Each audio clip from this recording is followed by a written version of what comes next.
gâté, punga wateze. Ya pile! Yé moi, quelle que soit la longueur du mégot toasté depuis toastable. Dans le système biocolon angoison, il y a moi, je suis de retour dans l'oreille des chaussées de mon mapan. Justement pour. Parce que il y a concernant le boycott de MTN Orange ou alors les modes d'avion, les modes hélicoptères. On n'est pas passé au mode hélicoptère, mode avion pour rien. Tout à l'heure, il y a le ministre, tout un ministre des postes et télécommunications nous décevoir encore. Dans ce pays, comme on en a l'habitude, parce que nous on a l'habitude de recevoir des déceptions dans leur discours, elle dit pratiquement ceci, exactement ceci. Nous ne pouvons pas imposer les prix et les forfaits aux opérateurs de téléphonie mobile. Tout un gouvernement d'un pays, comme vous dites que si les gens viennent, c'est un peu comme si la police vous appelle. La police vous appelle et vous appelez, quand vous appelez la police parce que vous êtes agressé, vous dites à la police que non, ça ne va pas ici. La police essaie d'attraper les agresseurs et dit que non, parce que la population se plaint déjà beaucoup. Et la police vient vous dire qu'en fait, nous avons constaté que les bandits, nous ne pouvons rien imposer aux bandits. Ce que nous allons faire, c'est laisser qu'ils continuent de vous braquer. Parce que nous n'avons pas de solution. En fait, c'est que ces bandits détiennent beaucoup de nos secrets et de temps en temps, nous sommes obligés de partager avec eux. C'est pour ça que nous ne pouvons pas leur imposer des choses dans chère population. Vous allez supporter que les bandits continuent de vous voler, que les bandits continuent de vous torturer. En fait, je vais vous faire écouter ce jeune homme qui a dit une vidéo un peu pertinente. Ouais, un peu pertinente pour comprendre en une dizaine de minutes comment Orange d'abord, on va revenir sur MTN plus tard. Orange est l'ennemi de l'Afrique. Pas seulement du Wandafukistan, hein. Comment Orange là, donc même la puce Orange, normalement on doit retirer ça de la puce et casser. Moi je suis encore en train de m'entraîner psychologiquement pour réussir à faire ça parce que ça fait tellement longtemps que j'ai la puce. Mais suivez la vidéo si on revient. On dit que l'Afrique est riche en ressources naturelles, mais pauvre en ressources humaines. Tout cela est dû à beaucoup de choses. Donc quand on cherche les causes de cela, il y a beaucoup de choses que l'on peut citer. Mais l'une des raisons principales actuellement, Orange est l'ennemi incontestable de l'Afrique. Je vous explique pourquoi à travers cette vidéo avec tous les points qui peuvent rentrer en compte. Récemment, j'étais parti en Guinée pour une conférence, d'accord? Pour une conférence où j'ai passé un mois du coup au pays pour essayer de profiter au maximum de ma famille qui est là-bas, d'accord? Mais il se trouve que 15 gigas, seulement 15 gigas de connexion en Guinée, ça coûte en moyenne 20 €. Et moi, je me suis dit quoi? Comment ça se fait que en Afrique, donc ça c'est le constat, en Afrique où les gens gagnent 10 fois moins leur vie qu'en France, mais Internet coûte 10 fois plus cher en Afrique qu'en France. Et ça, ce n'est pas le plus alarmant. On est d'accord que le niveau de développement d'un pays dépend du niveau de connaissance, donc de savoir de ses ressources humaines. Et on sait aujourd'hui que Internet est la meilleure université qui puisse exister au monde entier. C'est-à-dire sur Internet, grâce à YouTube, les réseaux sociaux, grâce à beaucoup de choses sur les réseaux sociaux aujourd'hui, sur Internet, tu peux apprendre rapidement, 10 fois plus rapidement que tout ce qu'on te donne à l'université. Donc ça ne veut pas dire que l'université n'est pas important, mais Internet accélère un petit peu la croissance, le savoir, accélère le développement, accélère l'innovation. Mais si Internet qui accélère tout ça est moins accessible à un continent, alors ce n'est pas étonnant que ce continent ne soit pas parmi les plus brillants au monde entier. Donc le constat c'est quoi? En un mois, j'étais obligé de payer 5 fois 20 € pour pouvoir avoir accès à Internet et ça sans même publier une seule vidéo. Donc j'ai vu que beaucoup de gens se plaignaient. Pour quelqu'un qui a un niveau de vie élevé, ok, pas de problème, il se dit ok, 20 € x 5, ça me fait à peu près 100 €. Ce n'est pas grave parce que je gagne bien ma vie. Mais dans un pays où les gens gagnent minimum, où les gens gagnent minimum 1200 €, tu factures là-bas moins de 20 € pour 100 gigas de connexion. C'est-à-dire qu'avec 100 gigas, tu peux faire tout ce que tu veux. Alors qu'en Afrique, où les gens gagnent moins de 60 € par mois, donc le SMIC, il est inférieur à 60 € dans beaucoup de pays en Afrique, mais vous facturez Internet 15 gigas seulement à 20 €. Donc, qu'est-ce qui se passe? Tu vas sur Internet, on dit passe semaine, mais au bout de 2 jours, c'est terminé. Les gens ont peur d'aller sur YouTube. Et comment un peuple qui a peur d'aller sur YouTube, un peuple qui a peur d'aller chercher de l'information sur Internet, un peuple qui n'a pas accès aux cours, aux formations en ligne, peut se développer plus qu'un autre peuple? On est d'accord que c'est non. Il y a beaucoup de choses qui rentrent en jeu, mais ça c'est le constat le plus alarmant. Là, je peux vous montrer juste à côté, il y a un forfait Orange. Actuellement, même à l'instant T, je viens de faire cette capture d'écran, tu as à peu près 90 gigas qui coûte moins de 15 euros. Donc, je vais faire approximativement 100 gigas qui coûtent moins de 15 euros en France actuellement, parce que là je suis en France, ok? Mais en Afrique, je viens à peine d'arriver de l'Afrique, on m'a vendu 15 gigas à presque 20 euros. Donc, avec 100 gigas, tu peux regarder toutes les vidéos YouTube du monde. Avec 100 gigas, tu peux rester connecté pendant combien de temps? Avec 100 gigas, tu peux suivre des cours en ligne aux États-Unis, dans n'importe quel pays. Alors qu'avec 15 gigas, seulement 15 gigas, tu regardes quelques trucs, au bout de 2 jours, c'est épuisé. Déjà, le débit n'est pas compté de la même manière, ça finit plus rapidement par ici, en Afrique donc, par rapport à la France. Et au-delà de ça aussi, appel et SMS illimité quand tu as les 90 gigas à 15 euros. Quand tu as ça, appel et SMS illimité. Sauf qu'en Afrique, ce n'est pas compté là-dedans. Tu payes appel, tu payes SMS au-delà de tout ça. Donc si tu comptabilises, en Afrique, pour avoir Internet à 100%, être vraiment à l'aise pendant un mois en entier, tu en as pour minimum 200 euros quand on fait l'approximative. SMS, appel, Internet, tu en as à peu près pour 200 euros pour être vraiment confortable avec Internet. En France, tu en as pour moins de 20 euros pour être confortable. Appel SMS illimité, appeler même à l'international parfois, Belgique, Suisse, les pays qui sont à côté, tu peux appeler gratuitement. Tout ça c'est compris. Tu peux parler avec quelqu'un de minuit jusqu'à minuit.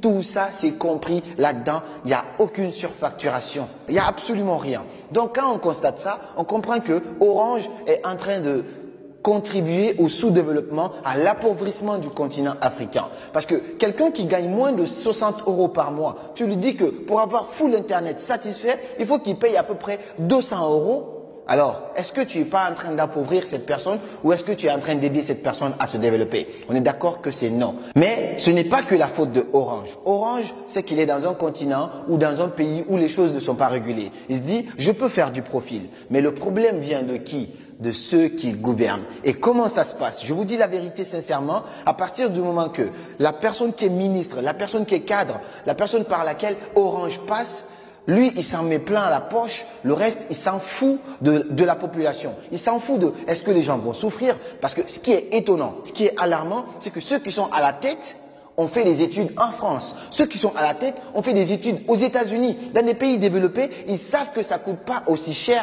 là-bas que dans leur continent. Mais puisque eux, ça leur permet d'en mettre plein leur poche, donc l'intérêt personnel passe au-dessus de l'intérêt collective. Et c'est ce qui fait que le continent ne peut pas aller en avant.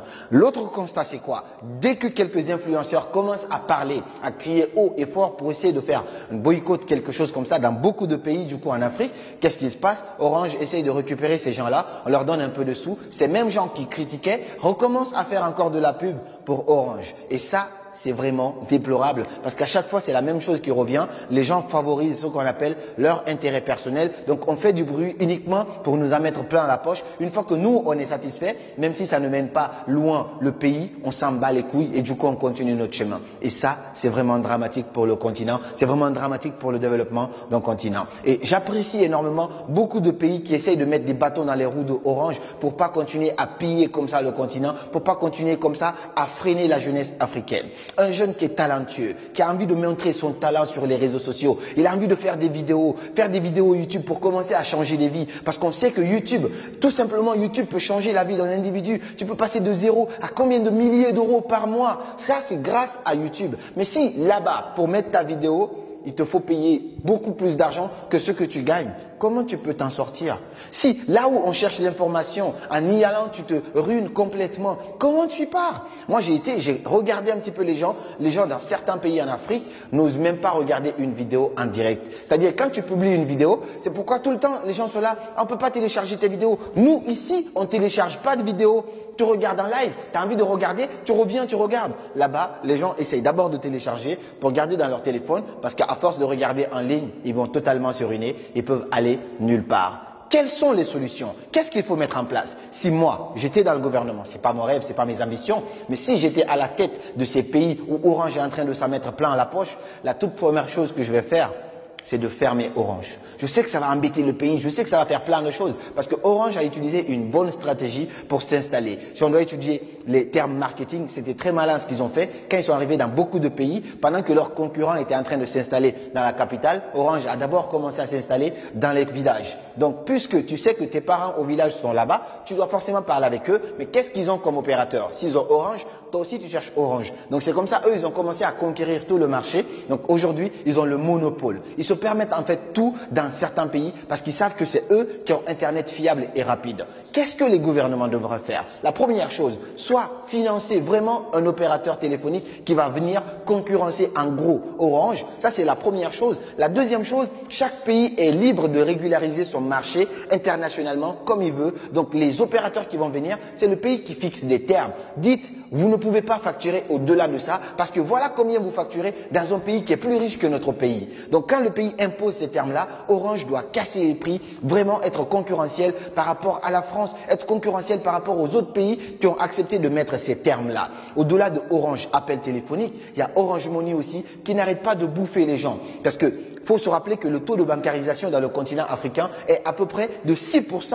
Le taux de bancarisation dans les pays, je connais, c'est à peu près 6%, c'est très bas. Et puisque les gens n'osent pas les banques, les gens vont via Orange Money. Et Orange Money se met à prendre des taxes, des pourcentages élevés sur l'argent des gens, en train de s'enrichir, alors que les mêmes fils du pays sont là, n'arrivent pas à s'en sortir. Après, on dit que l'Afrique est un continent pauvre. Mais l'argent qu'ils gagnent là-bas, ils ne le gagnent pas dans des pays riches. Comment peut-on expliquer cela? Donc, il faut vraiment que ça cesse. Je sais que cette vidéo ne va pas plaire, mais il faut améliorer les choses. Essayer d'avoir des concurrents dans ces pays. Amener des opérateurs, financer ces opérateurs, que l'État favorise en fait le fait que d'autres opérateurs beaucoup plus fiables puissent venir, que l'État puisse favoriser d'autres opérateurs à améliorer leur connexion Internet. Mais il ne faut pas laisser comme ça le peuple crever. Il ne faut pas laisser comme ça le peuple être limité par quelque chose de très important pour le développement d'un pays. Quand Internet est favorable à un pays, le pays peut faire beaucoup de choses. Quand Internet est accessible à la jeunesse peut faire beaucoup de choses. Mais tu es là, tu ne peux même pas communiquer avec quelqu'un à l'international. Il y a des lives, des conférences en ligne qui se font à l'international. Toi, tu es dans un pays où Internet coûte une blinde. Est-ce qu'il faut manger ou est-ce qu'il faut remplir son téléphone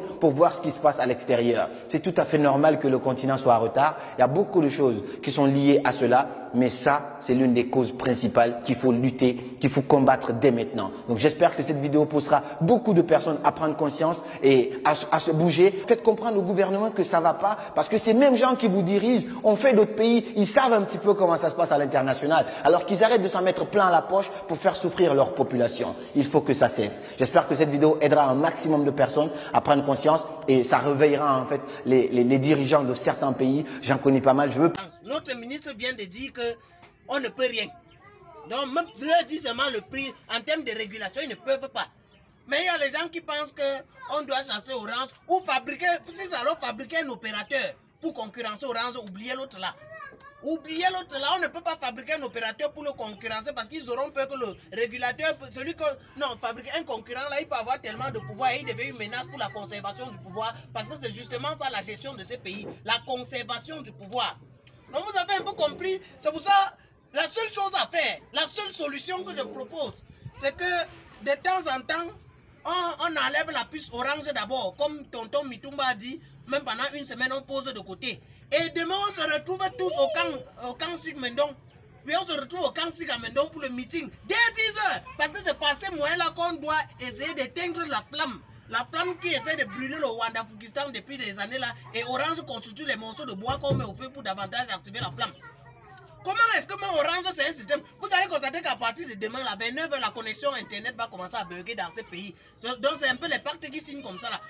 C'est la diaspora qui doit faire les directs fluides de tout le monde parce que la connexion là-bas, tout le monde sera connecté. Mais ici, de peur que ça a beaucoup d'effets, les Orange comme ça là, l'État va leur dire non, baisse le débit. Les MTN, et du coup, la communication via Internet sera un peu compliquée. Et on doit absolument être là massivement pour dire non à cet état de choses. Ça, c'est ce qu'on appelait, tonton Maurice Scofield il appelait ça quoi? L'indignation collective.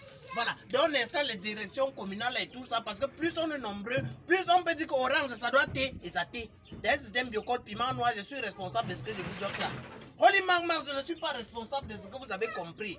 Dans un système biocol, on angoisse, on yamo. Le prix qui soit sa retraite, c'est un cas. Moi, je m'en vais au camp Sigmendong.